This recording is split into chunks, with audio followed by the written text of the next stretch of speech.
Well, make up your mind. Does Hashem prefer Moshe and his questions, or does he prefer the old ones, the forefathers, and their silent obedience?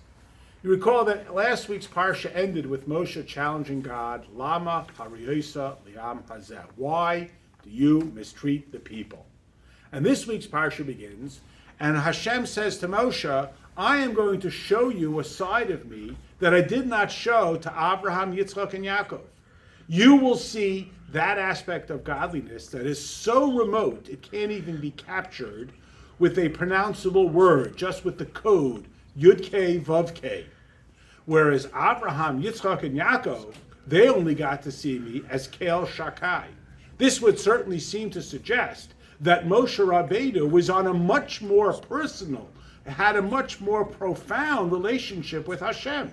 Yet, as Rashi tells us, Hashem says, Chaval al da'avdin. Oh, for the good old days.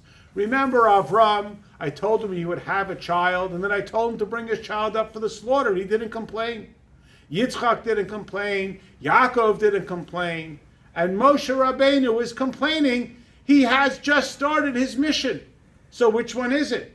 Does Hashem prefer Avram, Yitzchak, and Yaakov, our patriarchs?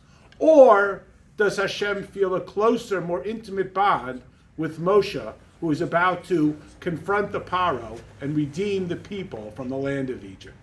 And as you can imagine, the answer is both. It is a progression. We begin with the Avos. Their contribution allows Moshe Rabbeinu to assume the personal, close, intimate relationship that he then empowers all of the Jewish people to experience as well.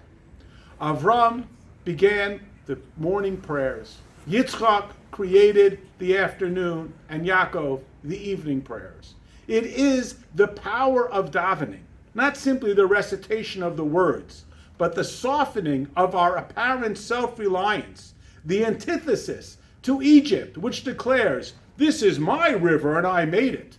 It is the supplicant character of tefillah, of bonding with God, morning, afternoon, and evening, of recognizing our dependence on God and our partnership with God, that allows Moshe, who represents the intellectual pursuit of knowing God, the Torah, the mechanism through which we can have a reasonable discussion about Hashem and his desires, wishes, and wisdom, that can thus empower us to have that kind of intimate, close relationship with God.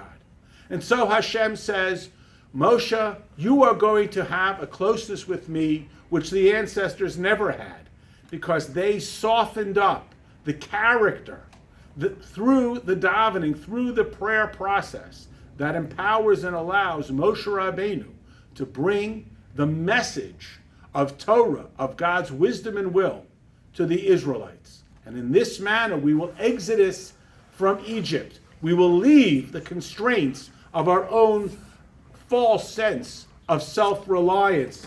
Don't tell me what to do, I do it on my own. And we will have some place to go. We will leave Egypt in order to pursue an eternal, intimate, and personal relationship with Hashem, made accessible to us through Moshe, the individual and the personal, through that access point of Torah, via which we can truly know Hashem. Good Shabbos.